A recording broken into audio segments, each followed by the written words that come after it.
வணக்கம். என் பெயர் மா திவ்யஸ்ரீ. நான் 10ஆம் வகுப்பு படிக்கிறேன். தமிழ் ஒலிம்பியாட். திருக்குறள் கதை. அதிகாரம் ஆள்வினையுடைமை. குறள்: முயற்சி திருவினையாக்கும், முயற்சியின்மை இன்மை புகுத்தி விடும். திருக்குறள் கதை. ஒரு ஊரில் ஒரு விவசாயி இருந்தார். அவருக்கு 2 மகன்கள் இருந்தன. 2 மகன்களும் வேலைக்கு போகாம காலத்தை கழிச்சிட்டு வந்தாங்க.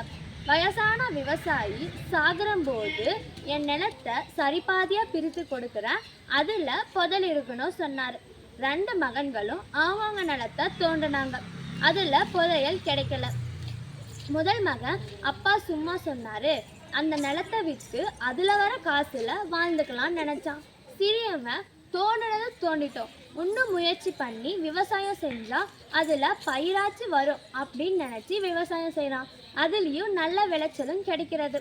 முதல் பையன் வேலைக்கும் போகாமல் அதில் எந்த ஈடுபாடும் இல்லாமல் அந்த பணமெல்லாம் செலவாகி கடனாளி ஆகிட்டான்.